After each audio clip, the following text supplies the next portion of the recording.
Okay, well, thank you. Good morning, everybody. Thank you all for being here. My name is Elias Muhanna, and I am an assistant professor in comparative literature at Brown University and a faculty fellow here at the Watson Institute for International and Public Affairs. I'm glad to welcome you to the fourth annual scholarly gathering convened by the Digital Islamic Humanities Project, one of the signature initiatives of Middle East Studies at Brown University. The purpose of this initiative is to explore the state of the art in digital scholarship pertaining to the study of the Islamic world.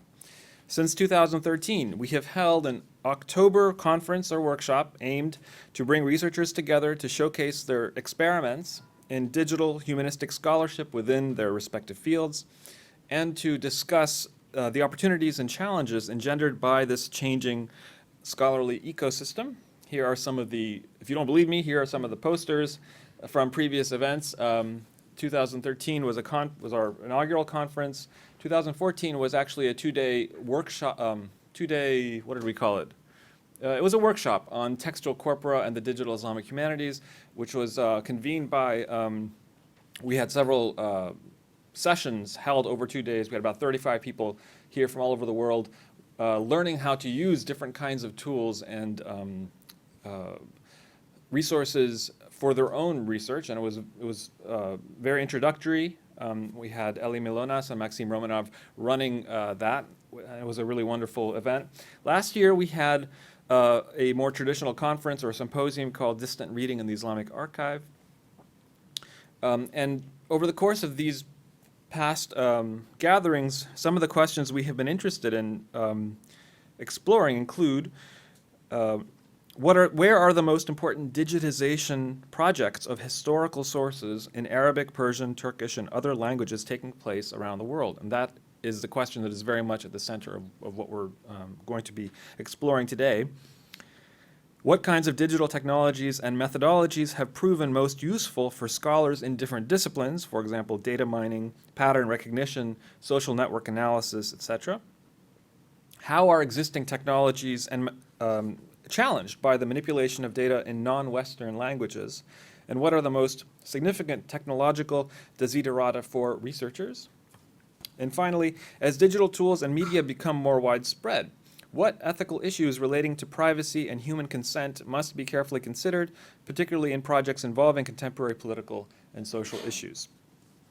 This year, we're very pleased to be hosting this workshop together with an institutional partner, Gale Publishers, which recently released an exciting new digital text archive entitled Early Arabic Printed Books from the British Library, which brings together approximately 2.5 million pages, maybe the number has gone up since I wrote this, from historic books on diverse genres, including literature, law, mathematics, medicine, geography, and other topics. In the first half of the program, we'll be hearing about this particular archive from Julia de Mowbray, a publisher at Gale who has developed several groundbreaking digital archives since 2006, as well as Bret Costain, who is the Director of New Product Strategy and Development for Gale. Following Bret and Julia's presentations, we'll have an open discussion, and at noon, when everybody arrives, right now the room's looking a little bit empty, but when people show up for lunch, we'll take a very short break for people to grab some lunch outside in the lobby and come back inside with their lunch, please, to hear a lecture by Dr. Catherine Schwartz from Harvard University entitled Towards a New Book History of the Modern Middle East. Catherine's talk will be followed by a response from Professor Cynthia Brokaw, former chair of the Brown Department of History and a specialist in Chinese book history, among many other things. I'd like to thank all of these individuals for agreeing to participate in this year's event. And I'd also like to express my gratitude to Bishara Doumani, the Director of Middle East Studies, for his wonderful guidance and friendship for the past 3 years. We wouldn't have been able to put this initiative together without his help, nor without the wonderful support of Sarah Tobin, the Associate Director of Middle East Studies, Barbara Oberketter, our fearless program manager, and Rachel Easterbrook, her worthy deputy. Thanks also to Jason, is it Biber?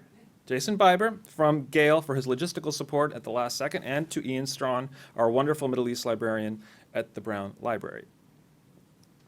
Here are some final procedural details. We are webcasting this live via a video feed, and these events tend to be viewed several hundreds of times. We'll I say that just because if you are not wanting to be on camera, you should talk to Rachel or to Barbara. We will also have a photographer here at some point taking pictures. If you are, and this is important, if you are a Brown University ID holder, you may access the database that we're going to be discussing on your laptops during the event through the library's website.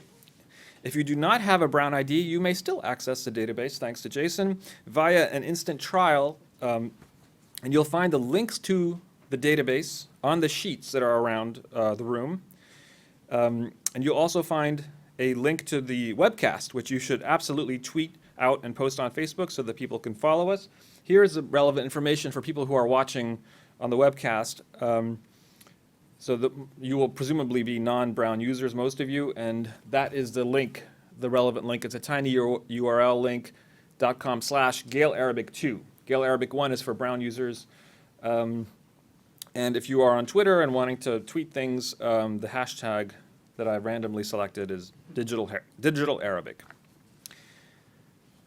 Julia de Mowbray has been publisher at Gale since 2006. She has developed several groundbreaking projects such as State Papers Online, the digitization of the British state papers from the reign of Henry VIII to George III, the 16th through the 18th centuries, as an online environment for studying historical documents. Chatham House Online Archive, a digitization of the publications and meetings and speeches of the top international affairs think tank. I thought that was the whole point of Chatham House was that it was supposed to be offline, as it were. That's a very interesting achievement. Including audio recordings of speeches of major global players in IR, presidents, prime ministers, foreign and defense ministers, etc., and now an Arabic program of primary sources in Arabic for research and teaching. 2017 will also see the launch of the first major online archive of the Royal Archives, the Stuart and Cumberland papers from the Royal Archives, Windsor, the papers of the Stuarts in exile, and those of the Duke of Cumberland. Julia's academic background is in art and art history, particularly the early history of photography and 14th century French sculpture. Julia de Mowbray.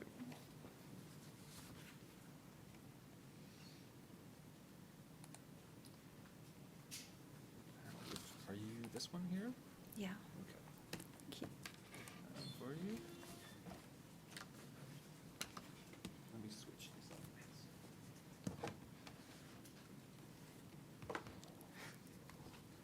Great. Good morning. Is the mic okay? Yes, just check that first. I've got a quiet voice, which for my husband is probably quite nice. So I'm Julia de Mowbray. I'm publisher at Gale based in the UK. I'm going to be introducing you to early Arabic printed books from the British Library. So I'll be first talking about the content, what's in there. Then I'm going to be going through the functionality. Then I'm going to be taking you behind the scenes a little bit. And then after that, I'll be handing over to my colleague, Bret Costain, who's going to be talking about our Digital Humanities initiatives and the sandbox and all sorts of whizzy things like that. So, early Arabic printed books from the British Library advances research in Islamic and Middle East studies in two major ways.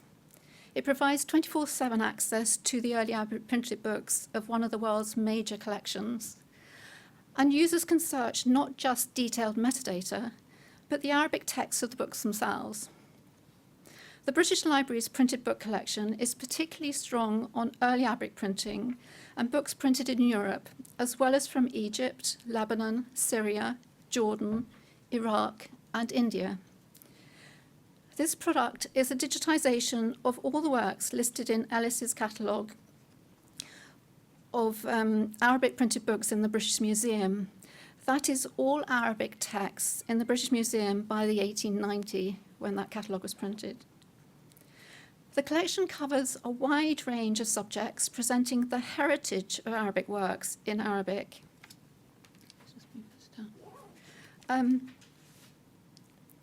Supplemented with European and Asian translations of Arabic works across the same period, and Arabic translations of Christian works. It therefore records the long exchange of ideas and learning between Europe and the Arab-speaking world over 400 years.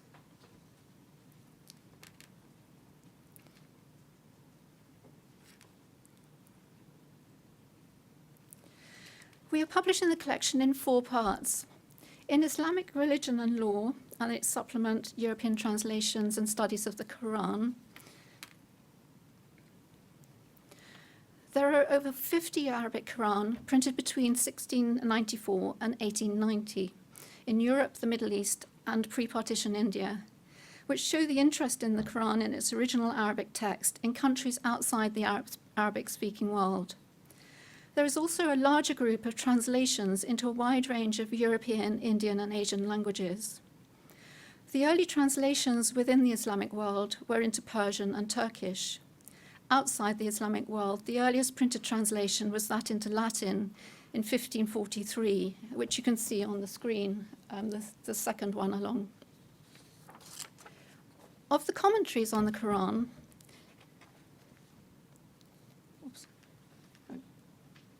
what have I done? Oh, sorry. I apologize, I've gone down to the end.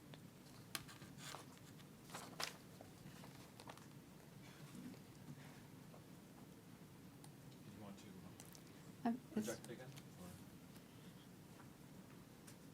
There we are.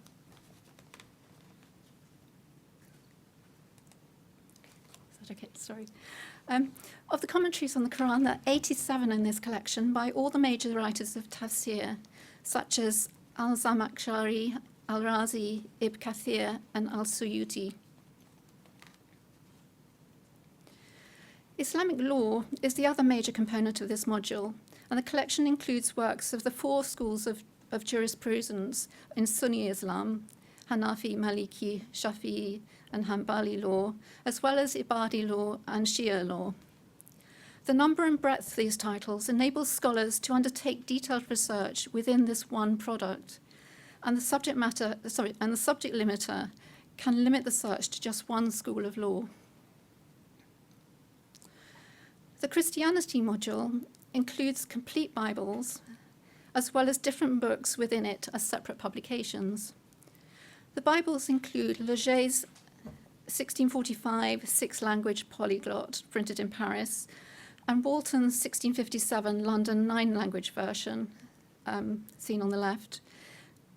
In the center screen is the complete Bible solely in Arabic, that was arranged by Sergius Ricius, Maronite Archbishop of Damascus, and printed in Rome in 1671. In addition to Bibles, there are liturgies, biographies of saints, histories of the Eastern Church, liturgical and devotional works for the Greek Orthodox, Syrian Orthodox, Coptic, or Maronite churches, and works printed by the missionary presses, all in Arabic or bilingual. Among the Jewish works, there are 23 works and editions of Maimonides. Looking at the science, history, and geography module, you can see from the subjects listed that it includes a wide range of subjects within this broad area.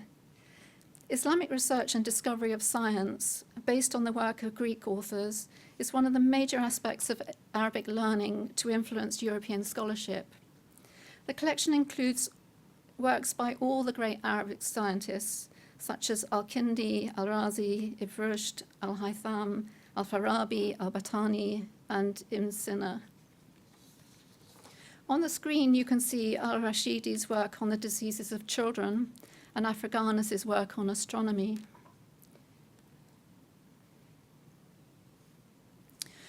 Using medicine, a field in which Arabic physicians excelled, as an example, there are over 300 works on medicine and physiognomy. The earliest medical works in Arabic were translations of the ancient Greek works.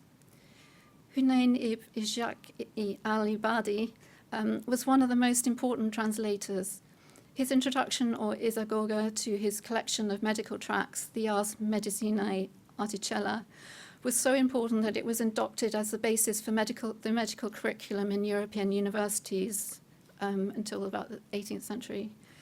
The edition on the screen, the second item, is in Latin and printed in Venice around 1515. There are 24 works by or translated by him in the module. Al-Razi is a major figure in Arabic philosophy and medicine who wrote numerous medical works, some of which were translated into Latin. His most famous and original work was on smallpox and measles. His comprehensive manual on medicine, the Al-Hawi fi al-Tib, a posthumous compilation of his working notebooks, earned him the title of the greatest medical doctor of the Middle Ages. And then Avicenna has been described as the most clear-thinking physician-philosopher. His study of symptoms was a great advance. He was the first physician to describe meningitis or meningismus, and he also noted the interdependence of the mental and physical factors. His most important work is the Al-Qanun fi al-Tib, or Canon of Medicine, of 1025, which became the standard medical textbook in the Islamic world and Europe until the 18th century. History is one of the most prolific fields of Arabic writing. The collection includes around 400 different historical works, as well as 200 histories in biographical form. They include chronicles and annals, histories of rulers and dynasties, local cultural and political histories, and historical encyclopedia. The examples I've selected here are one of the earliest and most important biographical histories, the Kitab al-Tabakat al-Kabir of Ibn Sa'd. This selection contains an account of the messages sent by Prophet Muhammad to different kings and princes, inviting them to embrace Islam, followed by a series of notices of the conversion of various Arab tribes and families, and a short account of the author. Al-Tabari's Tariq al-Ruzul wa al-Muluk, the history of the prophets and kings, shows how he followed the traditionalist method in collecting pieces of evidence or documentation on each event before writing and creating a monumental corpus of history of the Abbasid period between the 2nd and the 8th century. This edition is bilingual German-Arabic by the German 19th century Orientalist Johann Gottfried Ludwig Rosengarten. There are 168 works and translations of geography, topography, and cosmology, and 58 on travel in this collection. They include factual and mirabilia type works, as well as travelogues. An important factual work is the Kitab Ruja, or Roja, by Ibn Muhammad al-Idrisi, who was a Muslim geographer, cartographer, and Egyptologist who lived in Palermo at the court of Roger II of Sicily. The main focus for him was the detailed map presenting the world as a sphere. It was accompanied by 70 longitudinal section maps and a descriptive and valuable physical, cultural, and political description of each region, for which he gathered information from contemporary merchants, explorers, and others. The 1592 Latin edition here is the first translation. The next text here is Al-Masudi's, in English, The Meadows of Gold and Mines of Gems. He was born in Baghdad and travelled widely through Persia, Arabia, India, Africa, and the East, and apparently sailed the seas. This work is both geographical and historical and has been copied, translated, and printed extensively. The final work here is by Muhammad ibn Ahmad al-Biruni. In English, it's al-Biruni's India is the title of this text.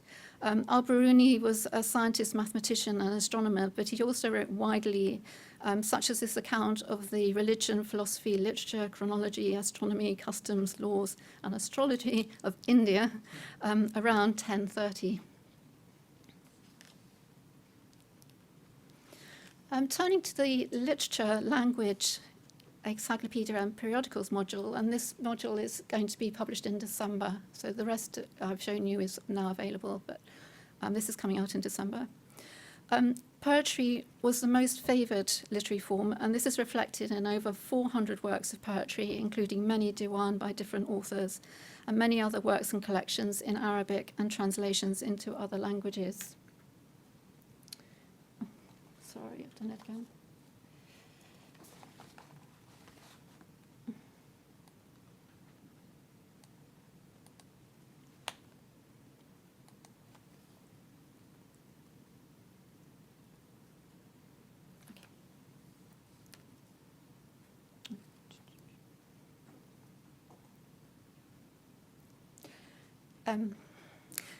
The author here is Abu Muhammad al-Qasim ibn Ali, known as al-Hariri, who was a 12th century poet, philologist, man of letters, and official from Basra. He wrote works on Arabic grammar, but he's most famous for his book of Maqamat, which he modelled on those of Badi al-Zaman al-Hamadani of the previous century, who was probably the originator of the genre. Al-Hariri's version enjoyed great success, changed the status of the work, and became the standard. The first work here is an edition printed in Paris in 1819. And then showing the work's transmission, the next three examples, the second one along is a bilingual Arabic-Latin edition printed in the Netherlands in the 18th century, 1731. The following one is an edition with a Persian interlinear translation and marginal notes by Malawi Muhammad Shams al-Din, printed in Lucknow in 1857. And the final one along there is a Latin edition by the German Orientalist Karl Rudolf Samuel Pfeiffer in 1832, just showing how these works were transmitted through Europe through this 18th and 19th century. Looking at some other examples, the first here is a collection of diwan by 5 classic poets, including Al-Farazdak.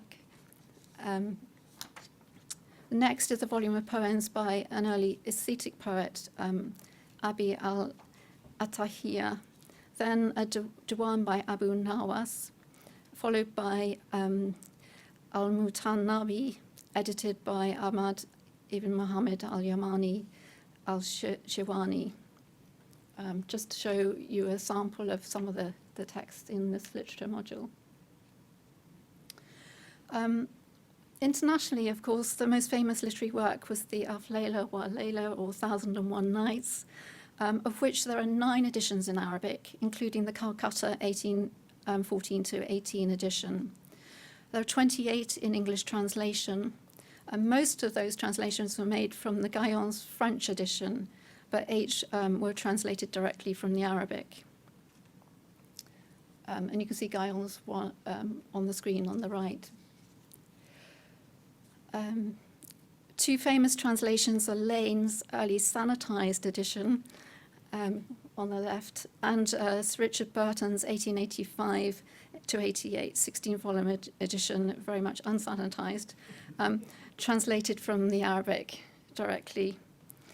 Other editions include 13 French, 6 German, and 39 selections in various other languages. Of the 35 or so 19th century periodicals included, the majority were printed in Beirut, Cairo, London, and Paris. They range from general weeklies covering arts, culture, politics, commerce, and science, to literary monthlies and specialist medical magazines, Jesuit or American missionary publications, Orientalist serials, and the Egyptian daily El Kahira. Together, they provide insight into the cultural, intellectual, and social lives of the people in the Middle East, perhaps not evident in the monographic works. On screen, you have the Dia al-Kafikan, a monthly printed in London on politics, literature, and sciences, which is a common mix for these periodicals. The example is an article about Alexander III of Russia, the penultimate Russian Tsar. He was known as a man of peace. And on the other side is Al-Tabib, is a medical monthly printed in Beirut. So you'll find all the major Arabic authors in this collection, the number of their works and editions, reflecting their use and perceived importance over the period. This collection as a whole provides researchers with a picture of the printing, translation, and transmission of Arabic texts through print from the 15th century to the end of the 19th century, offering material for endless research projects.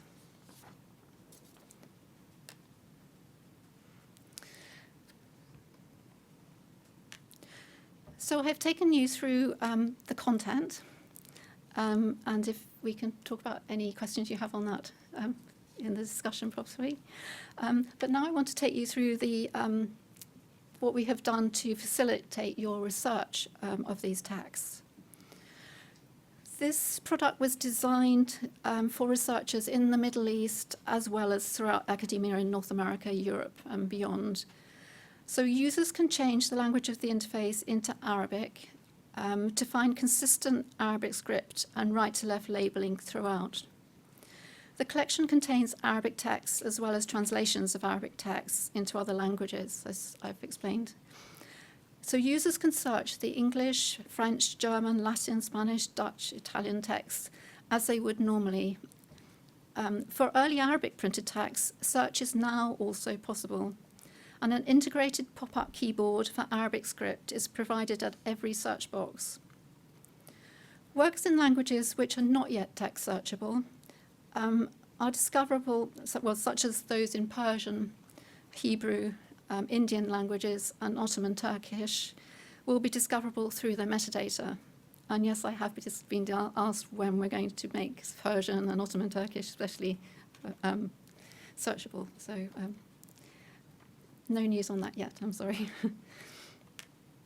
So here on screen, you can see both versions of the homepage, the Arabic script version and the English. The yellow box indicates where you change from one language to another. And you can change the English version, I mean, as on all Gale databases, you can change the English version to French, Dutch, Spanish. There are 32 languages you can change it into.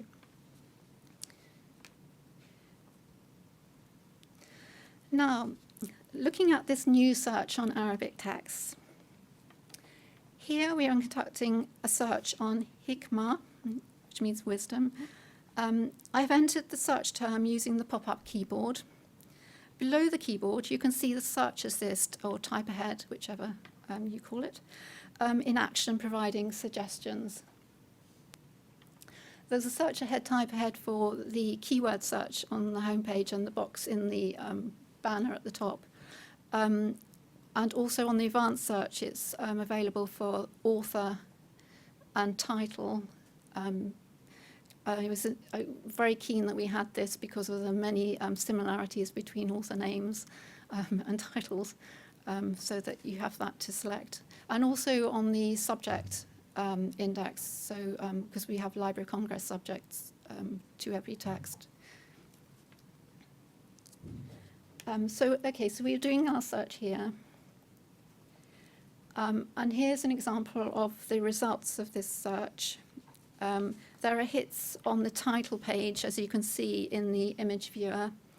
And to the right of the image viewer, you can see listed all the pages in this work which have similar hits.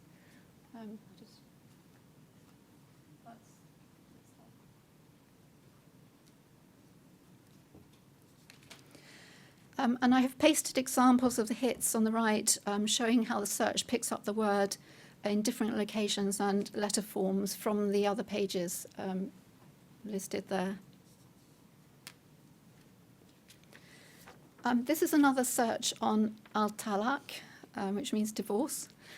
It has found numerous hits, as you can see. This work actually is a treatise on divorce, so the word occurs right through the book. And it was obviously the first work in the results list sorted by relevance. You can see that, I mean, what you will see when you do your search and find your hits is the green highlighted box around where your search term is. I've just added the red box around that to actually show you precisely where that word is, to make it a bit easier to see. But you can also see to the side of the image viewer all the huge number of pages where there are hits. And then this one final search on al-Tawhid, or Unity of the Deity. You can see there's a hit on the title page again, and then I've shown you the pages where I found that it's also come up with hits on the side. So as well as searching by word like that, proximity operators also work. And I've just done one example here on Hikmah and Erdala to find results where these two words are within 10 words of each other. So N10 means within 10 words of each other. You can change the 10 to 5 or 3 or whatever. But I don't know how many people use proximities now, but they're very useful for doing certain types of searching.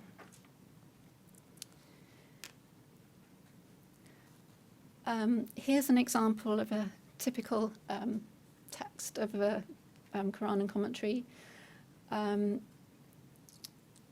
This is an Arabic text with an interlinear Hindustani translation, and on the side, at an angle, the Persian commentary. This text, only the Arabic text is searchable. As I said, we don't yet have search for Hindustani or Persian, but just so that you're aware. But you will be able to search on the Arabic and then view the text. Turning to the metadata, we created mark records for each work from Ellis's catalogue of early Arabic printed books from the British Museum, according to specifications agreed with the British Library. The entries were then verified and corrected by viewing the images of the books themselves as they came in. And this data also forms the metadata for each work in the product. One of the things we were very keen on with this product was actually having very strong metadata. Here are, for the librarians, probably more of interest to the librarians here. Here are the standards and standardizations that we agreed. Author names are following NACO. If there's no NACO, then VIAF or Library of Congress. And then transliteration is Library of Congress form. The British Library did have some records, not many records for these, but some records, but with a different form of translation, and they wanted everything in Library of Congress form, so we redid all that for them. We have Library of Congress subjects, so you can do subject index searching. And then for place names, as you'll see in the subsequent slides, in limiters, we've got two forms of place name, in Arabic script and the English version. So, and then for titles of works which are in one of the non-searchable languages like Persian or Syriac or Ottoman Turkish, we're actually supplying an English translation for that. I was actually asked yesterday if we can have a transliterated version as well, so I'll look into that, but just to make those more discoverable.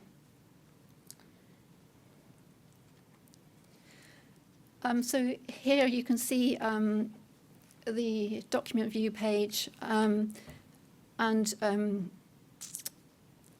at the top is the brief citation. You can see that on the side that's actually comes underneath the image viewer, the full citation with your metadata, as well as notes which are from Ellis's entry. In Ellis's catalogue, he quite often gave some notes on what the book was or what was in it or something about it. And this information we've retained, and you have that in the notes, and that's all searchable. The document itself, if you look at the image viewer, can be navigated with page navigation determined by whether the book has been identified as right to left or left to right read. And there's a hyperlinked table of contents on the right side to select a particular part of the work or chapter.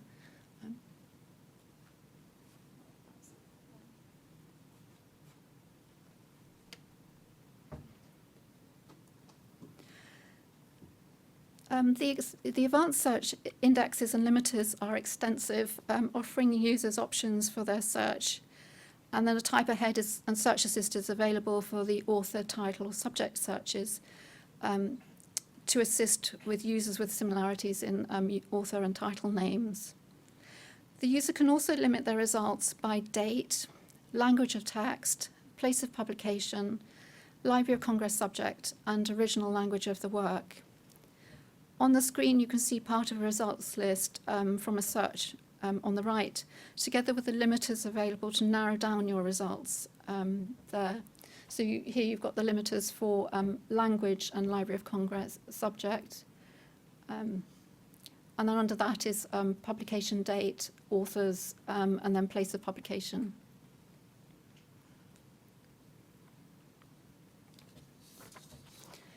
In Gale primary source collections, we have a term frequency feature, and that is also in here. And here I've done an example using Al-Tawhid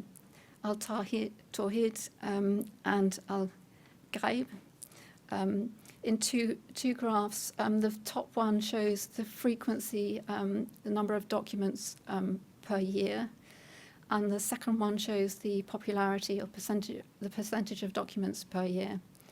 And so you can do. I mean, you can do 10 words or more, but what you're doing is comparing the appearance of different words across all the text, and you can limit it as you wish. So it's quite useful for maybe some of the search topics you might be doing. So that's some of the functionality we've put in for enabling you to access these texts.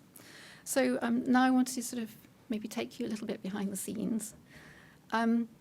Gale is a global company with offices and customers on each continent, and we have excelled in the development of online archives of primary sources for research, teaching and learning. We're known for our digitization of major and historic newspapers, 18th century collections online, the database of 18th century printed books in English, which is full text searchable, and a host of other archives covering major themes of humanities research on slavery, international affairs, 19th century studies, Asian studies.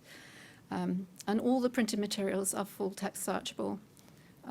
Just to show you this one example, Making of Modern World, it's called. It's an amazing collection of works on trade, exploration, finance, botany, anthropology from the 1460s to 1914. Here is a search on the earliest work, a Latin text by Johannes Nieder of 1468 on the contracts of merchants, which was one of the first books of economics to be printed. That is searchable. This is another work on the 15th century edition of Polydor Virgil. Or this example I've searched on Bornenborgs in this Finnish work, later Finnish work. So we've got a lot of history in creating search for early texts.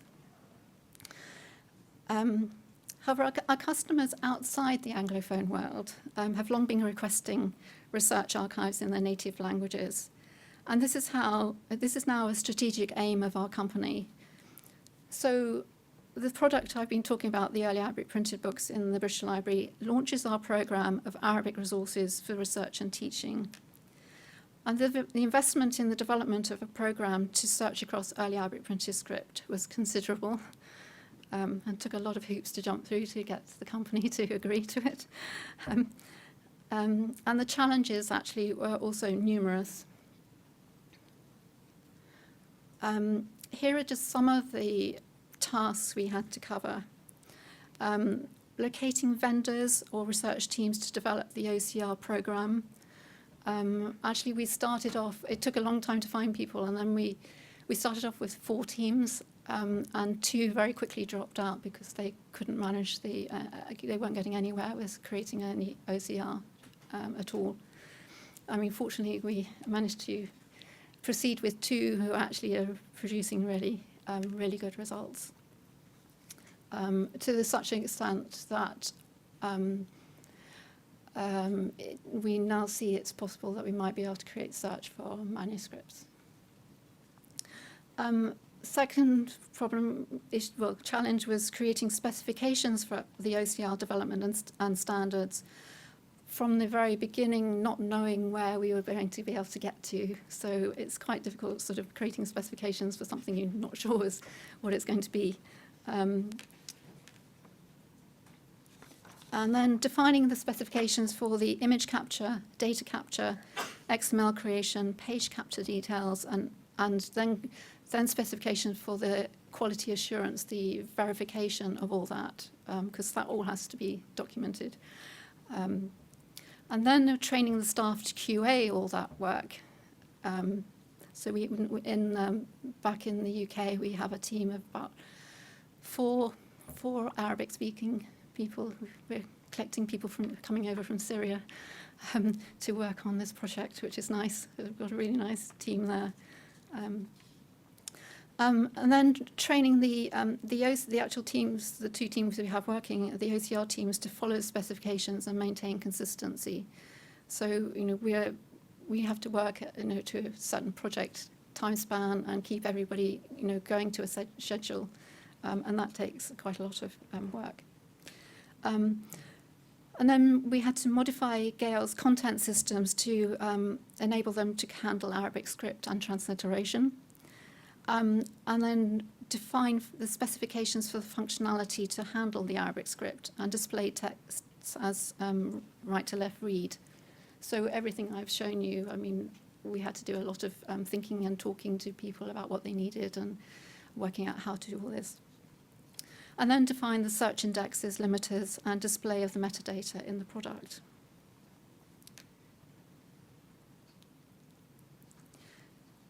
Looking specifically at the development of search, I have some examples.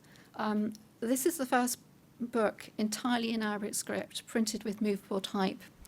It is the Kitab Salat al-Sawai, or Services for the Canonical Hours, printed in 1514 in Fano, in Italy in Fano, according to text, but quite possibly printed in Venice. There are 13 known copies. 2 of them are actually in the British Library. And this is the only one with a dedicatory letter by Gregorio de Gregori. And that's the one we have imaged. The typeface is clear, but presents several misspellings and misprints. It has 3 series of typefaces, Arabic, Roman, and Greek. This is an example of a page, and it's OCR Arabic script. The word accuracy for this book, because when the books come in, the teams who do the OCR maintain, keep a log of their accuracy rates, etc. But when it comes into our office, we also check a standard page in every work and log that. And this book is word accuracy at 80%. This example is printing done in Cairo on printing presses of the French National Press in 1800. And here you can see the OCR created from that. And another page here. I think this one was 80% as well. But quite a few of the texts were not printed by movable type. They were printed by lithographic method, which was obviously favoured in the Middle East for its manuscript quality and its ability to convey detail and finer scripts. There are around 970 texts printed lithographically. Initially, these were found not to be successful with an OCR program. So most of these have been treated differently by marking up and keying keywords, as you can see in the image on the right. It's very dark on my screen here. I hope you can see it on the right there. The red boxes show where the words have been identified for keying.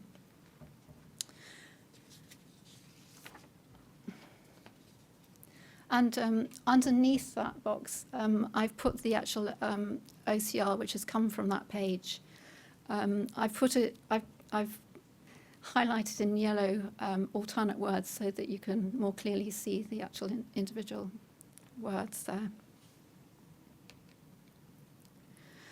Looking at the success rate of OCR and the other methods, you will see from these figures that 36% of the texts have a word accuracy between 60 and 79%.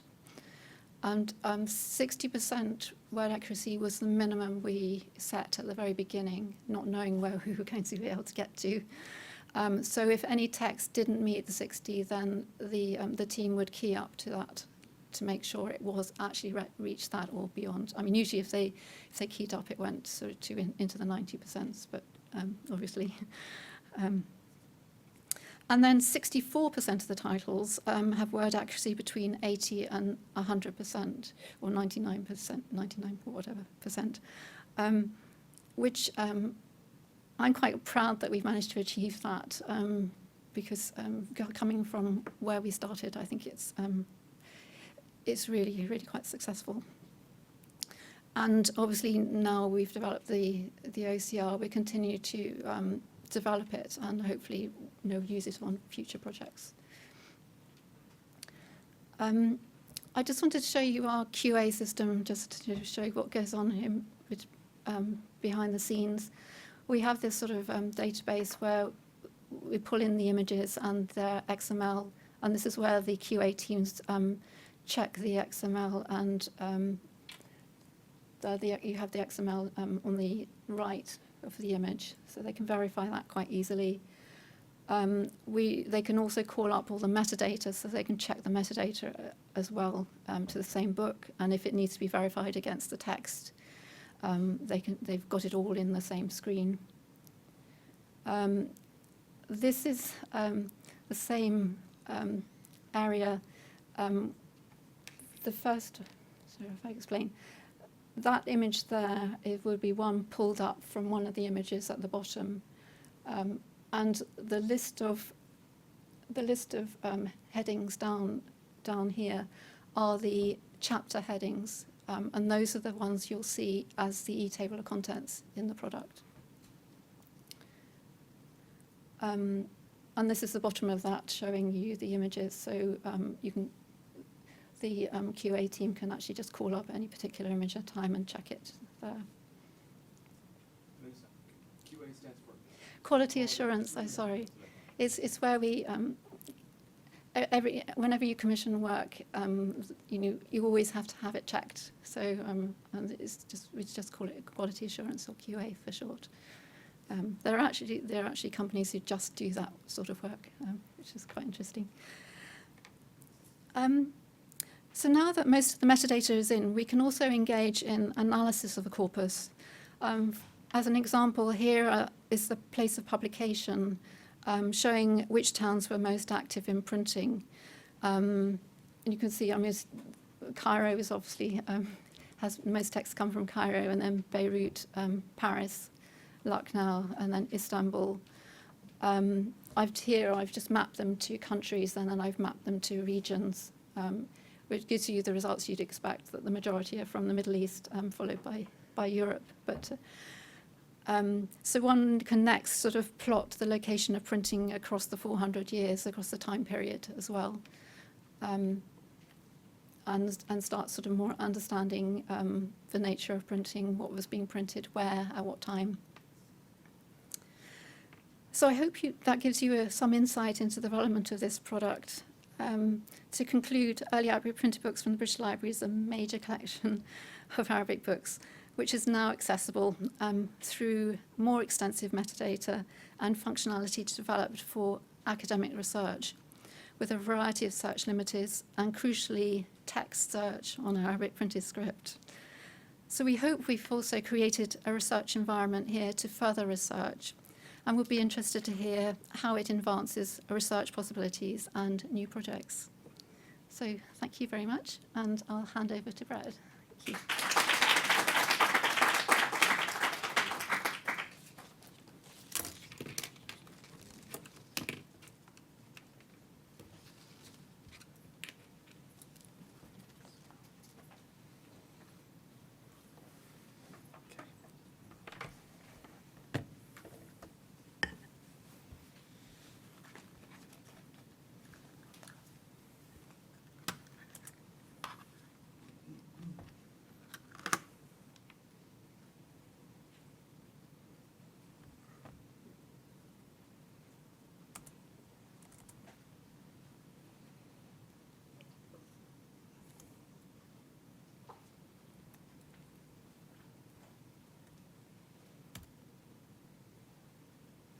Good morning. My name is Bret Costain. I'm leading our digital humanities effort at Gale. About a year ago, we took a look at what's going on in text data mining, the requests coming from the research community, and thought about what tools we might be able to develop to further that area of research. For about 2 years now, we've been getting requests for access to the text files underlying databases similar to what Julia just showed. And this is across all different languages. We've been doing digital archives for about 15 years, starting with 18th century collections online. We now have about 200 million pages of content. So what we're finding is some universities with large budgets, say a Stanford who has a natural language processing center, can take those files and build things out. Brown is another example who can just work from files, build their own tools. But what we're seeing is the majority of our client base doesn't have the infrastructure to do text mining. It's very complicated, involves terminal windows, coding in Python and R, different versions of Java. So what we want to do is create a cloud-based research environment where clean content ready for analysis is available right next to the tools. Some of the tools will develop some simple clustering, but we'll also link to third-party tools like NLTK, which is the Natural Language Toolkit, Stanford NLP. We're also linking to Google TensorFlow, as well as IBM Watson. So there's all these other tools that are out there that we can access through APIs. So we want to bring those tools into this environment to query Gale archives, but also we're going to open this up to bring in third-party content. So in our proof of concept, which I'll show you in a second, we're linking to Google Books as an example of a third-party content. But we expect to be linking to local repositories that universities might have, after a bit of mapping, so that if they've already done some digitization of collections that might be open source, they can analyze that through this tool as well. So open, access to tools and other third-party content is an important element of this. And we also want to be open with how we explain how the algorithms are working. We don't want this to be a black box the way that some other tools work. So we want to expose the numbers that are underlying the algorithms, let users tweak these algorithms.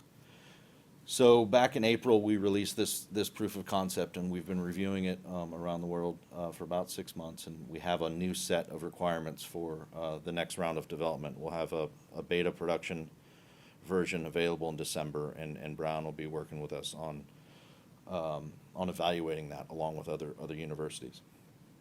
But I want to give you a quick run through of this. Now for this proof of concept, we just took one of our archives, its primary English language, and Google Books. That's for the proof of concept. Eventually all of our archives, including Arabic, will be in this. Now we can enable this technically for Arabic, but it's still a question of what tools are out there to evaluate Arabic, right? I can use Watson for sentiment analysis on English text, but they haven't quite built up the capability yet in other languages. That will probably come, and we hope tools like this will spur some of that further research. So what I've done here, this is a very simple search that's going across one of our 19th century collections online and Google Books. It's created a 3D term cluster, and it's displaying some results here. There are also other ways the metadata is presented. This is publication location for this particular collection, much different than Arabic books. You can see this is primarily London and New York. We do some simple word frequency, a word cloud, and again, here's this cluster. It's a 3D cluster, lets you zoom in. Now the default for this clustering, we're using a k-means algorithm. In a future version, we're going to let you pick which algorithm you want and let you decide how to tune that algorithm. In this case, you can change, say, the number of clusters.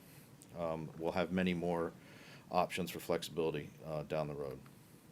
In this search, I just searched the keyword term memory, and these were the results.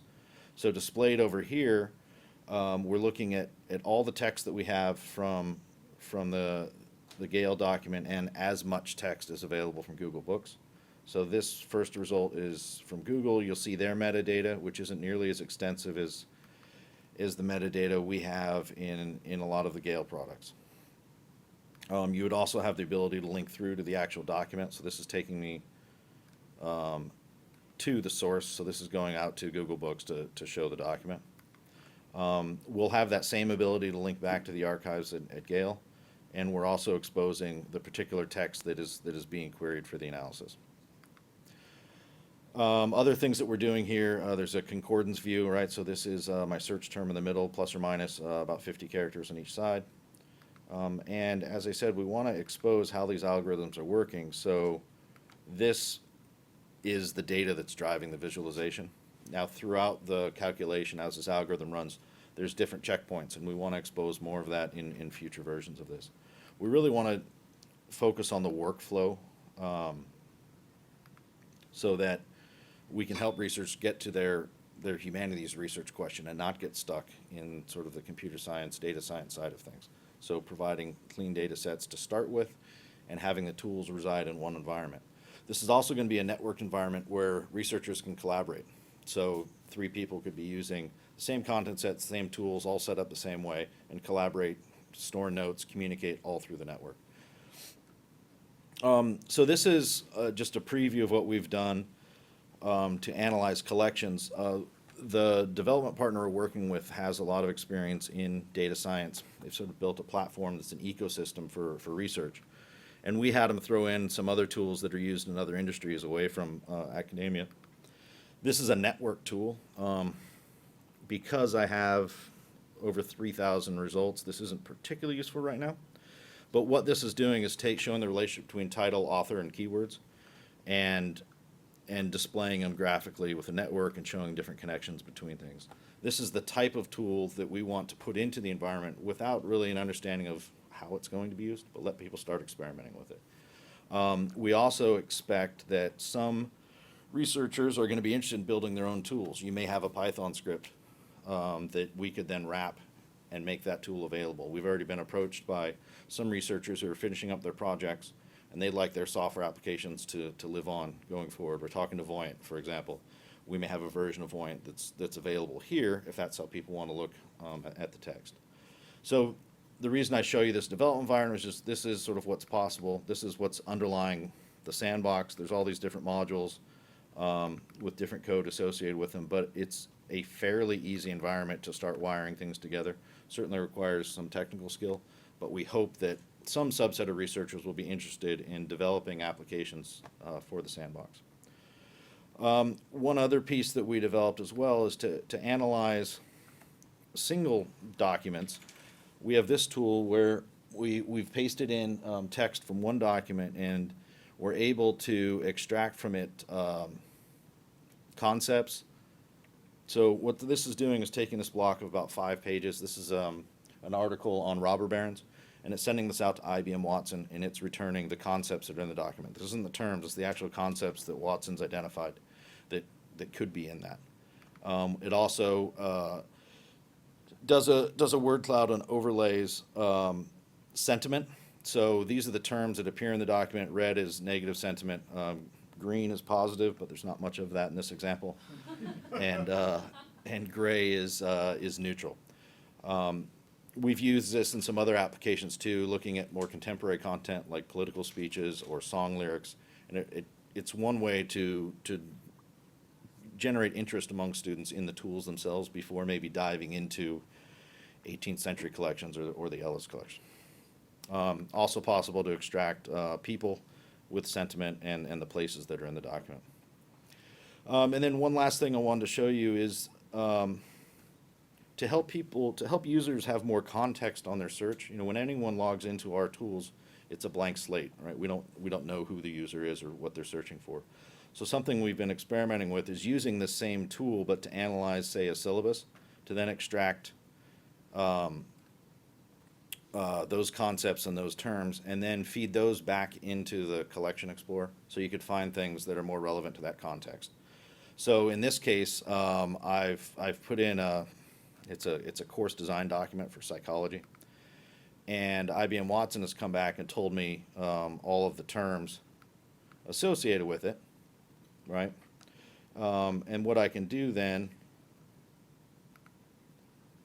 is go back into this tool. I just drag and drop the that context object here, and now when I do the same keyword search that I had before, it's in the context of that other set of 100 terms, right? And so what we envision is people might save some of these context objects. You can share them. It's fully transparent, but it might help you get more relevant results. So in this case, if I'm searching memory in a psychology context, I'll get things about brain memory in that field of study.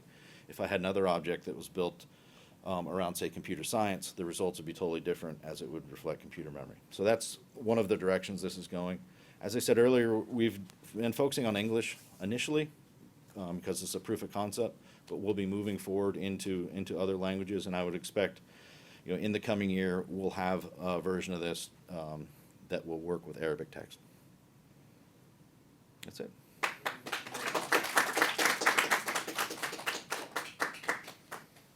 Okay. Questions? We have about 50 minutes, 45 minutes or so for just discussion.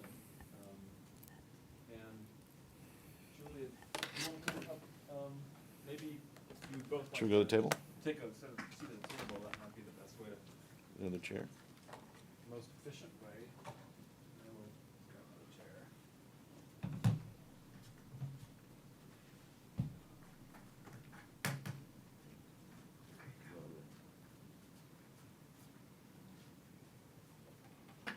Thank you. I'm official furniture mover.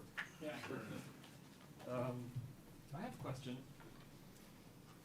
to both of you, actually. And maybe I'll just ask it from here so that it can be captured by the microphone. Well, two questions. One, for Julia. I guess the question is, what is the threshold at which OCR is useful per word?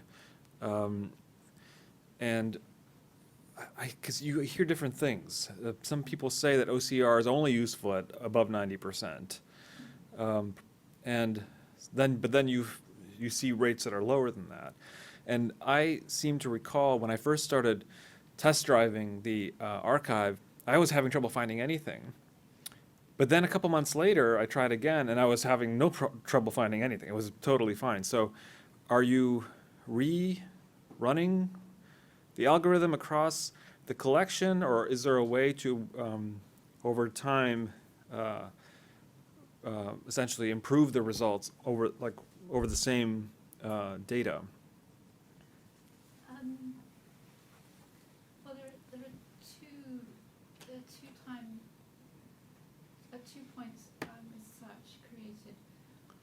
One is through the OCR program, which is run on the images, which creates the XML, which then becomes static.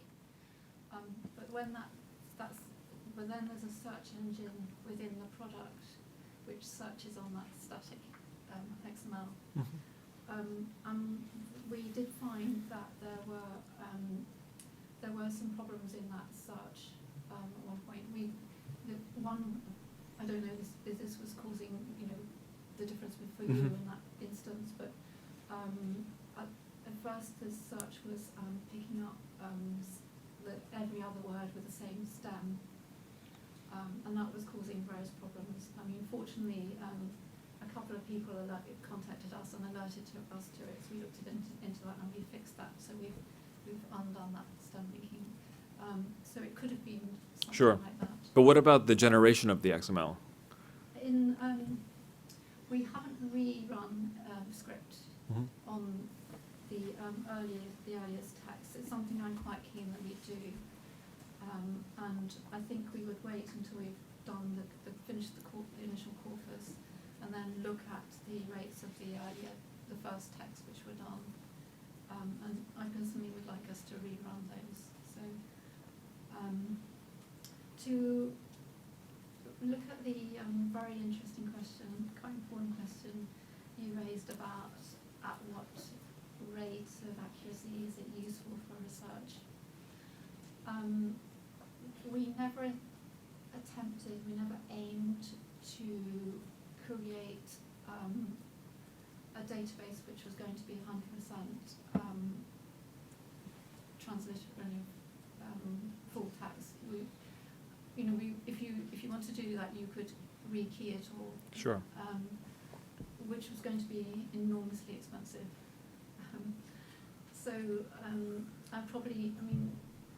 It would take the product out of the price range of most libraries doing that. But if that was the only way that this data was ever going to be usable, then we would do that, but probably do smaller corpuses, with fewer texts to get that accuracy.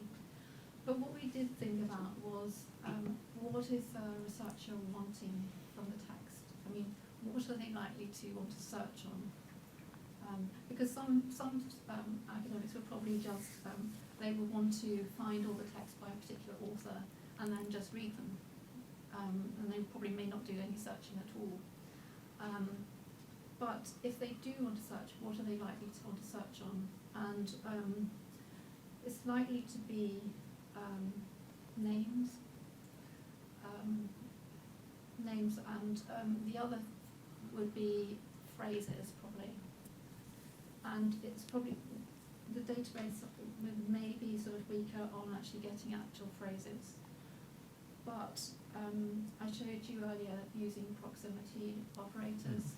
So if you have a phrase which has several keywords in it, it may be, if you do the search using two of the keywords within so many words of each other, that would get you that far. Yep. We didn't want to not move ahead to make this content available by putting too many barriers up. I mean, over time I've seen many academic projects attempting to improve OCR, particularly on early incunabula, and the aim is set really high, that it has to be, the XML you get has to be actually totally accurate to what the original text was, and I thought that was just going to be putting up too many barriers. Yeah. So it's I really welcome feedback on this and comments on this. Yeah. Well, just to follow up on that, it's helpful to keep in mind that we put a lot of emphasis on text and text mining and stuff. But as you say, some people don't want to mine anything; they just want to read the texts. And a lot of people are interested in material culture. And I should just say, as a user, and I'm not being paid by Gale to say this, just as someone who's just tried out the product because Brown purchased it. I'm struck by the imaging. The quality of the images is wonderful, and the metadata is very useful for navigating it. So I was looking for images just to use in the course of the publicity materials for this event. So I went on I said, well, I may as well use an image from the actual archive, and you can do a search looking only for images, and then the images you can search for can be diagrams, or they can be various kinds of things, multi-chrome, and it comes up very quickly. You can very quickly navigate and find thumbnails that pop up immediately within the book that you hover over, so you can quickly scan to see if that's the kind of image you want. I suspect most people will engage with it just for that, in that kind of vein, people who are interested in book history. And I think, too, with the text analysis, if you're doing something like word frequency or clustering, it works okay even if OCR is not great.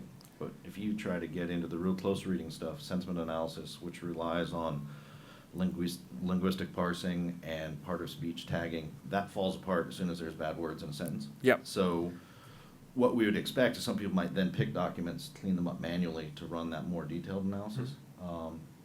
Because you will have the XML, if you purchase the product, you have the whole XML Yes, so you available could to run you. it through, but you might find some of these algorithms really aren't useful. But then people will find new solutions, hopefully, working with the sandbox to experiment with it. And maybe just manually repairing certain documents, or not running whole documents, but the higher quality parts of it. And so that'll be interesting, too, to see, particularly like in Arabic, how that develops, because all these tools have been developed around English, like in Watson. But there hasn't been a lot of text mining tools for sentiment analysis in Arabic yet, but we would expect that research to grow. Rachel, oh, great, okay, so Catherine. Hi, thank you so much for sharing your really beautiful website. I have a ton of questions for you, but I wanted to ask first on this question of Arabic OCR. The slides that you had shown of typefaces were European typefaces of Arabic. And I wanted to know if you were finding any differences in accuracy when you were looking at typefaces that were produced within the Middle East. And on this question of, I guess, images within these texts, whether or not you're also typing in or somehow making available data on manuscript inscriptions or ownership inscriptions or seals that you're finding within these books, so that scholars can find them that way. And just lastly, more generally on this topic of just wanting to read texts that are presented beautifully, do you have any ambition for putting up British Library manuscripts? Because it's sort of interesting in one way to only show print, specifically when you're looking at the Islamic world, which is overwhelmingly producing manuscript during this particular age. Thanks. No, thank you. No, we haven't done any comparison of the success rate on European typefaces and Middle East ones. We can probably do that now. I mean, the project's still in progress, so every now and then I dive in and get the latest data as for the OCR rates I showed you. But that will be a really interesting thing to do, so I'll certainly let you know once I do that and share that with you. In terms of the annotations and that in the works, we haven't been capturing that separately, I'm afraid. It would amount to quite a lot of work on so many books, because you have to pick it up on each page. Sometimes there's a note in the cataloguing about annotations, but not frequently, I think.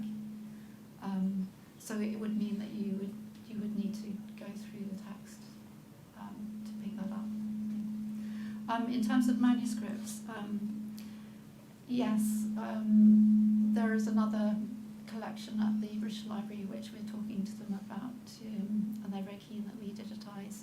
It's actually a collection of Arabic, Persian and Urdu manuscripts. So, so we will be doing some of those, yeah. Yes.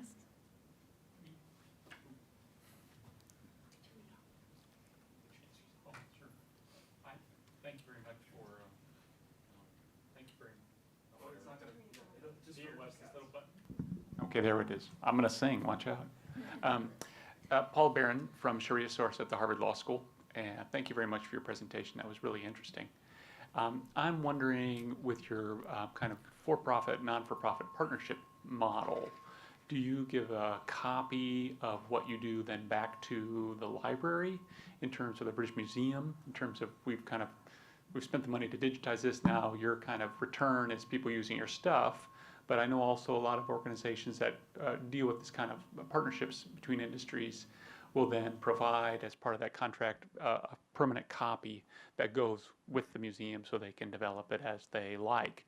And I'm wondering if you could talk just a little bit about what you're finding as you're developing these. I mean, I noted in your talk that you have, for-profit, not-for-profit, academic, tech-related firms working together. It's a really interesting constellation. And I'm just wondering if you could talk a little bit about how you've knitted those together to come up with this really engaging product. Okay, I mean, it is totally a commercial product.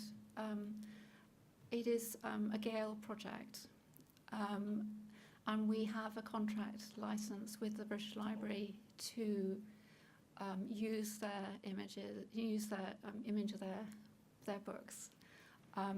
It is, I mean, most of our agreements are very collaborative. We try and in each contract we try and have a win-win situation where, as much as we can, tick the boxes that the library wants, we will do so. I mean, generally contracts are confidential, but we generally, yes. If we're paying for the imaging, then we will give the set of the images to the library. We usually allow free access within on-site access within the institution as well.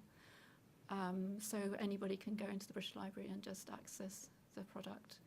That's standard. With this project, they were very keen on having sets of records, marked records, because these works were largely undiscoverable at the British Library because they weren't in their online catalogues. So they will be uploading the MARC records into their cataloguing, and so that will become available. And obviously, in the British Library, and also any other library that has the MARC records and the product, with the product, we have the URL in the MARC records so that you can go directly from the catalogue entry to the actual book.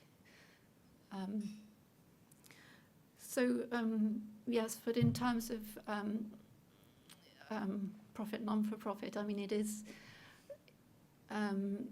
we've been managing the project. We've worked with other teams.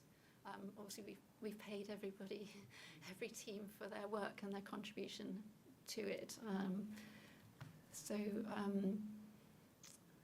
Yeah, so there hasn't really been a conflict. It's been relatively clear-cut in that sense. Does that answer your question? Oh, yeah, no, I was initially looking for a conflictual issue, more just kind of letting us know how you knitted these groups together, because indeed you're talking about very different ideas of business models, work processes, short and kind of fast, slow movement, decision-making. Universities, as we know, have a different rate of speed in terms of proceeding with things as other institutions do. So. Yeah, so it has. Yeah, that's one of the challenges from. I mean, when you've been working with particular vendors for various things for English texts for a long time, it's a very smooth relationship. For this project, we had to set up new relationships and at a distance. And at different, obviously from Arabic into English, although we have Arabic speakers in the office, communication was a challenge, I have to say.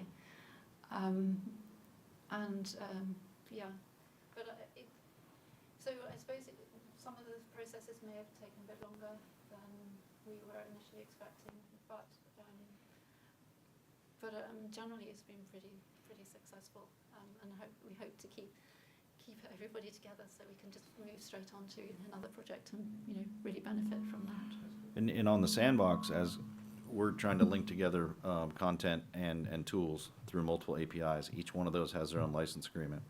The legal component of building out the sandbox is significant. I have a growing list of license agreements that need to be reviewed. There's some standards. We're still working out exactly what the business model for the sandbox should be to support the community. So it's part of, I guess, some of the value of the sandbox, so we'll sort those out. And then some other things that have happened in other collections like 18th century, communities have formed not-for-profit that are improving the OCR manually and submitting to us some improvements. I don't think that's more than 1% of the collection, but the work goes on. And so we work with them to try to load that content in as well. And I would expect, that sort of community might develop around Arabic as well. Go ahead. Can I just add one thing? As well as the images and access within the library, we also pay the library a royalty on sales, so they get an income from it, which helps them as well. Oh yeah, that opens a lot of doors. Yeah. Yeah, I mean, it's interesting you talk about the contract agreements because at TreeSource we're involved with kind of globally sourcing primary source documents on contemporary Islamic law issues. Yep. And so each country's copyright issues are certainly important and ones you have to really navigate. And we're finding with a lot of the documentations and a lot of the source material we're looking for fall in a lot of gray areas. About what is and what is not included, and so that's an interesting In facet. some scholars, like folks just on distant reading, actually make a point of not reading the document. It's a point of pride. You'll see papers like How Not to Read a Victorian Novel, and because they're just trying to look at millions of pages at a very high level. Right. There's models like Antitrust where they sort of go read the book, return to you, say word frequency list. You've never actually violated copyright because you never saw it. Right. So some of those models I think will evolve as well for certain kinds of research that works. But Yeah, not so much and if you it- really want to dive in and do the close reading. Yeah, and an ethical treatment of the whole thing. Yeah, absolutely. Anybody else?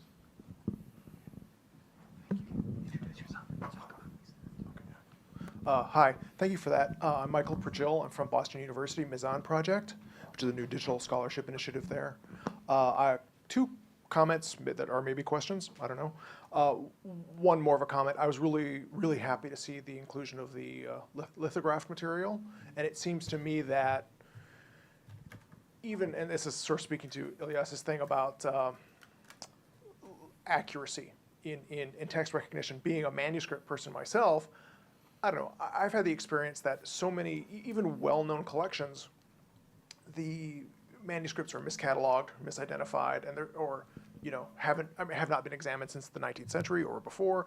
And it seems to me that if there was a digitization initiative to try to get at least some of those online, and to even do OCR at a very basic level with a very low level of return, you would still be able to start capturing what was actually in those texts, which is a huge improvement over the situation where an old hand list completely misidentifies a text. You know what I mean? So it seems that in that bridge from printed to lithographed manuscript, we are potentially capturing a lot more material and improving our knowledge of the archive as we can see what's actually in collections, some of which have not been touched in a long time, including the British Library, which is very strange because it's such a well-known collection.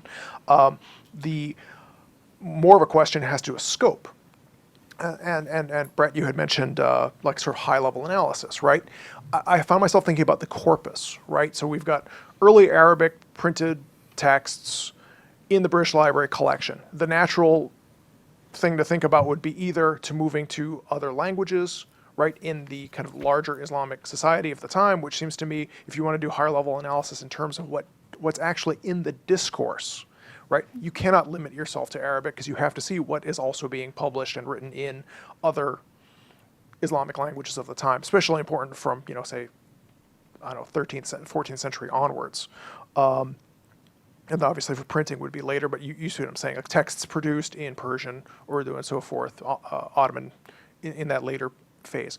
On the other hand, in terms of the corpus, I don't know, are there possibly plans to think about adding to the corpus from things that are outside of the British Library's collection? I have no idea how comprehensive that collection is, but it can't have everything. There must be some stuff out there that hasn't been represented, and especially in terms of doing this higher level analysis, we would want a broader pool, because you would still have to kind of impose caveats to say, oh, well, I've looked at all of the tafsirs that were produced in print, and I can say this. Well, if you're missing, there's a question of like how many are actually represented and how broad the generalization could be based on the sample that you could get there, which is, of course, a massive improvement over what we have now, but one wonders what could be done in, say, 10 or 15 years. Yeah, so what are you doing? Thank you. Technically, yes, that's possible. I mean, you can cross-search across multiple archives now, right? So you might start with early Arabic, and then you go look at Google Books or some other source how you trust, and you find other content that meets your needs. So you have more representation. You can't just do a research project on Gale content either, right? And so it's possible technically. Exactly what the quality is, I mean, you already see it in our sandbox. You'll see Google Books gives you 10 metadata fields. We have up to 75. Sometimes you only get a snippet or just a title from Google. You don't have the full text. And do you filter out things just because you didn't have the full text? Then you sort of have a streetlight effect problem where you're just going after the high quality stuff, and that continues to get. And then which stuff is getting digitized in the first place? Or even more fundamentally, what was ever printed and what was even authored or collected to then be digitized? There's all those other steps. And I think you're going to see varying quality when you do the research, and you got to decide at what level you want to dive in. Yeah, to answer your question about what we do next,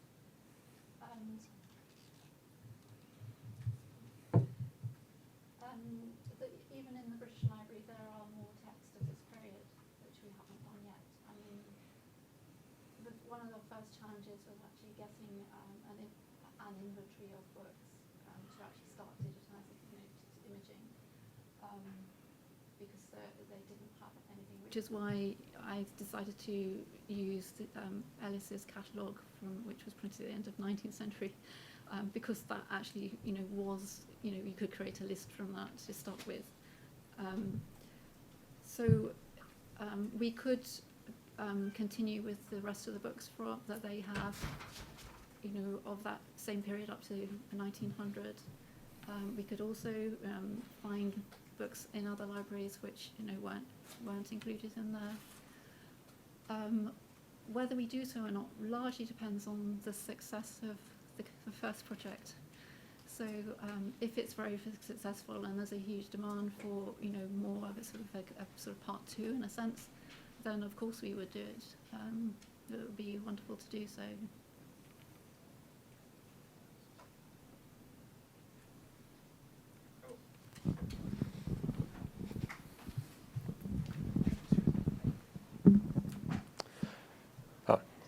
Hi, I'm Rich Nielsen. I'm a professor at MIT. So I had a question for both of you, building perhaps on some of the questions that have already gone. So first, I'm curious for Julia how items make it into the collection, which gets to this issue of thinking about doing analysis within this corpus. What could you and could you not conclude about frequencies of terms, you know, as used by authors throughout the Middle East or throughout Europe writing in Arabic from this corpus. And then for the sandbox, what I'm still struggling to understand is precisely under what terms the raw text of documents can be exposed or not, and how much access researchers have to those, because the type of work I tend to do involves almost full access to the text, because I develop new statistical models to deal with precisely the problems you don't have answers to. So I deal with Arabic problems by developing new Arabic tools. It's possible that that could slot into the workflow in the sandbox if that were the necessary way to do it.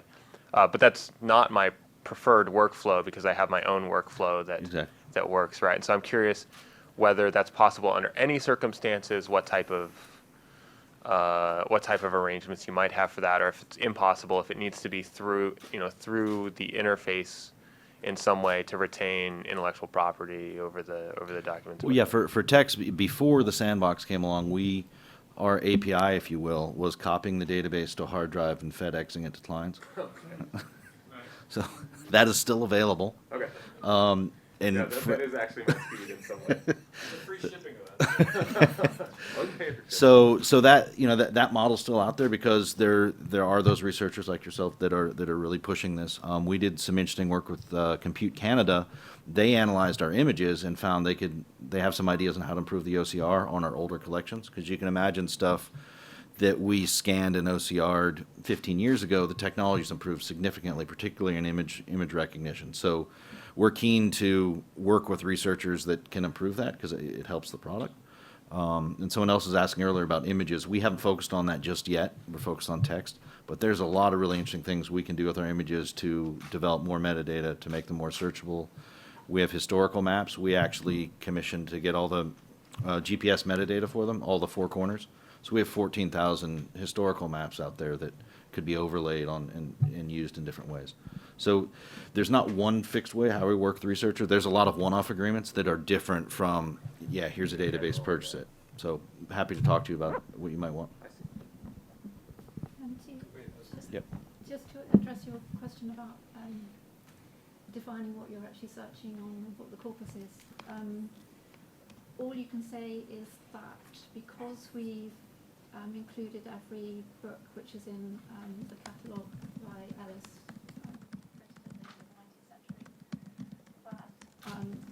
you're searching on every book that was in the British Library by about 1890.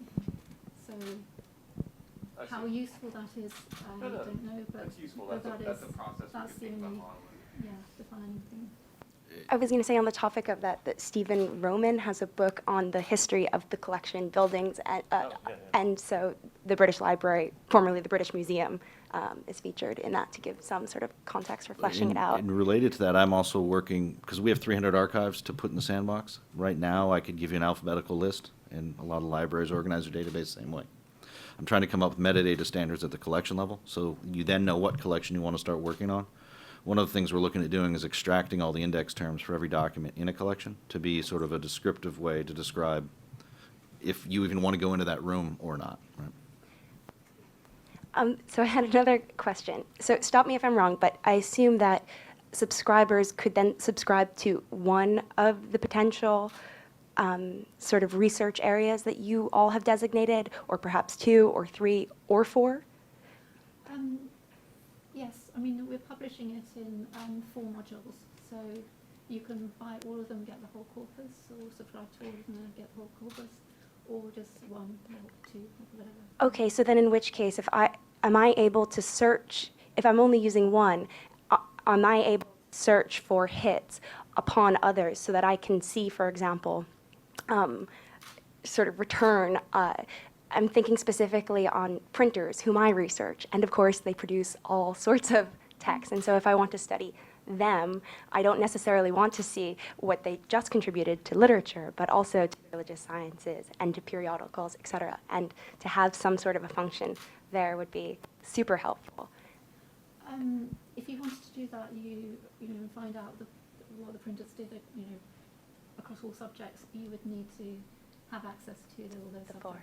Yeah, Okay. yeah. Could I ask the I don't know, uncomfortable question? Okay, that Paul I think started to ask that, but it's actually something I'm really interested in. And I've been interested in this question since we started thinking about putting this together, and that brings us back to the theme of profit, nonprofit, public, private partnerships. Because I think that there's a lot of fuzzy-headedness about this question in the academic community, especially in digital humanities communities, where people get very angry or very worked up about the notion of a corporation getting into the domain that academics populate, and starting to figure out ways to do things that academics should do, and charging money for it. But many people also don't feel that bad about when Google does it because we're not paying for access to Google Books and Google Scholar and so on. So a lot of the things that we have become, in a way, infrastructural, that we just take for granted, we don't spend that much time thinking about it. But when it comes to whether it's Elsevier or Gale or whatever, people, I think, do raise, I mean, it's worth raising the question of profits and how we should think about all this. So I'm curious about how you think about it from a publisher's perspective, that a publisher that is producing, let's be honest, some incredible tools and some incredible archives and is really at the bleeding edge of this sort of work, and that we should, as scholars, be engaged in a dialogue with. How do you approach these questions? I'm actually really pleased you phrased this. I was I've just on a sort of road show up the East Coast for universities this week, and was discussing this the other day. I find it, I find from some maybe librarians' perspective, it's slightly strange, the perspective on commercial publishers. If you set up a project to do digitization of collections, you know, here, for example, Harvard, you would probably get funding from a government body, I mean maybe a private foundation, but maybe a government body, which is actually taxpayers' money. And so your taxpayers' money would be funding your project. Whereas what we do is that we get the money from each university individually who actually subscribes or purchases it too. So I don't see it as clean, dirty money in a sense, if you want to put it that crudely, because basically we're getting, it's both being funded from the same money, but just via different means. I mean, does that make sense? I mean, we're a commercial company in that we have to make a profit. Yeah. Yes. And so that profit, some of the profit goes into investing in new products, and some of it goes into shareholders, etc. Yes.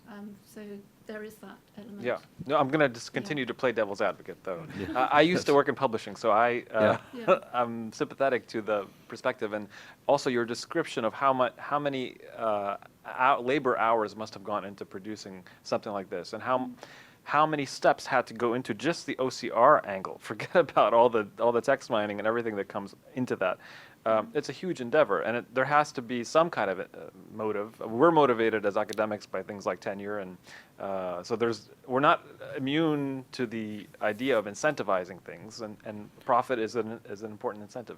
But people do like to raise the question of what is going to happen to the academy, or what is happening to the academy, when when entire wings of the academy are being shifted into the more for-profit realm, whether it's journal subscriptions and what libraries have to pay for maintaining access to periodicals, and presumably also we should say, I mean, it's not. I don't know how it compares with the cost of your other archives, but maybe it would be useful to let people know like how much a subscription to or purchasing this particular archive would cost, and which universities are able to afford that, and how that whole economy ends up working, and what its maybe unintended consequences might be for places that can't afford it.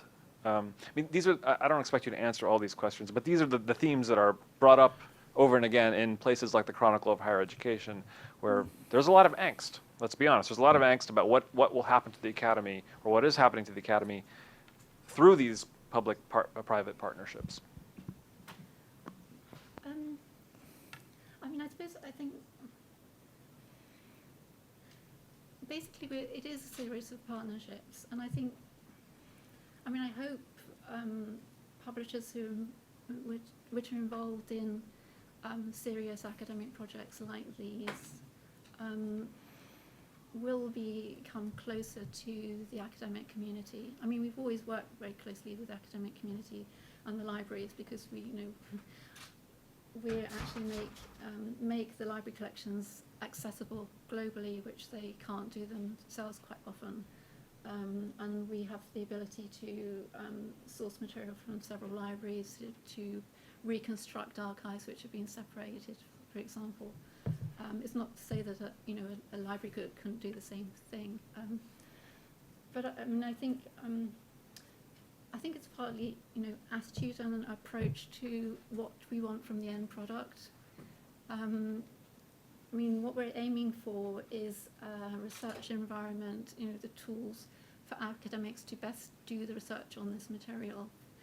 And to achieve that, we talk to the librarians and academics to see what they want, and we can modify that. I mean, where we sometimes have a better position is that we develop relations, because we do this all the time, we develop relations with particular vendors who are skilled in various spheres. So we can do things really more cheaply than you can within the academic community. Quite often, but I mean it doesn't need to be like that. Yeah, and you were asking about hours. At times we've had 1,000 people working on a collection, not this particular one, but others. Millions of hours have gone into collectively creating what we've done. I was at the DH Summer Institute asking, well, how's your scanning get done in your local projects? Like, oh, we just get undergrads to do it. That's not sustainable, and that's not sort of an academic endeavor. You scan 1 or 2 pages, you get it, right? So there needs to be some way to create more digital content to enable all these tools. As director of new strategy, we're looking at a lot of different models. So now stepping aside from, say, publishing, looking at software as a service, infrastructure as a service. There's, I think, Harvard Business School identified 27 different revenue models you could have. Right now we do collections or subscriptions.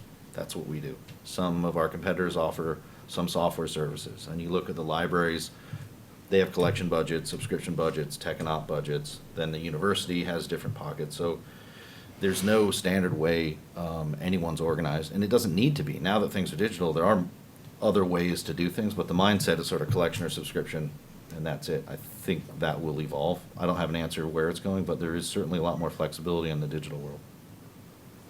And just to pick up your question on pricing you asked, we have pricing models which the pricing reflects the size of the institution. I think we're actually refining the banding for pricing at the moment to try and make it a bit more accurate to, you know, the actual size and the importance of the institutions. So it means that a small institution doesn't necessarily pay the same price as a major one. So we're quite aware that you can't expect. We aim to make these products available to all institutions. So when I do the business case for each project, I look at all the costs, and then I look at what institutions are likely to be able to afford for this. So if the costs mean that the price is going to be too high, then we maybe modify it so that it's available. And one of the other models we've looked at too is digitization as a service, subject to us having the right capacity. But libraries have approached us, say, look, I've got these 1,000 books. Could you onboard them and make them available in your interface, do all this quality control? Because you probably can do it per page cheaper than we can. We haven't figured out how to make that work because we'd want to have a significant pipeline to sort of build a business around it. Because right now it's sort of one-off inquiries, but it's something we look at if that's a way. And then that would be, we would deliver the project and then it's open from there, subject to maybe some hosting. So it's a different sort of model. What we do now is underwrite all the costs and recover it over years. There's a lot of different ways that we can model the economics. We have time for one more question before we go to lunch and then back in for Catherine's talk, and then we'll have time after that for a more general discussion. One more question? I think Rich had up. Yeah, but I don't want to double dip with other. Anybody else? It's okay to do the last one, Disney. So my question actually builds on this. So one thing, I'm a social scientist, not a humanist, although I'm trying to walk in between somehow. My discipline is very concerned about replicability right now, which is a real challenge when using non-open source material. In much of my work, I acquire myself all of the text that I'm using, but I still can't legally release it. It is often in a gray zone of the internet, where it's like, okay, things on the internet, to what extent can I release them or not? It is usually sufficient to release things like summaries of the text that are intermediate steps between the raw text and some statistical analysis that could be run. They don't allow things often like, they would allow single word searching back on the text, but they wouldn't allow you to reconstruct the text. I'm curious whether this sort of thing is on your radar, whether this fits into models for thinking about what of your data can and can't be released. But it is it's difficult for me to work with a source where what I have to tell some other researcher who would like to verify that I didn't just make everything up. That's one of there are other good reasons I think why this replication norm is growing. Tell them, well, you just need to find a subscription to this. You better hope that your university is willing to get it in order for you to check. Is there any kind of intermediate thing that is possible to release that does not violate your types of agreements? In the context of the sandbox, we've looked at that. I mean, my starting point is the research process and the full life cycle, all the way through peer review and replicating results. So one of the things, It seemed like you were thinking along these lines. one of the things we want to do is support that workflow, because you might have 10 work sets, 10 algorithms, 10 parameters. You've got all these results, you're taking notes, you're writing them up. Well, somebody might want to go back and look at that. We would like it, this is still subject to legal review, of course, but we would like the peer review group to be able to come into the sandbox and go look at everything. Right, so and then it's contained, and we're not sending hard drives to all your peer review group who maybe can't even run your software. So we think having the same software, the versioning and all that, we might be able to help that process somewhat. But it'll still take some doing on the legal side. But effectively, if the peer review group could work in a matter of weeks, months, I don't know what that process is like, and it probably varies by project, but they could come into the environment for like a peer review process, even if they weren't a member institution. That's our thinking so far. Yeah. Yeah, I mean, on the using early Arabic material, it would depend on what you want exactly you're wanting to display on the open web. You know, whether it would infringe or not. I mean, so we certainly we want to enable things to happen.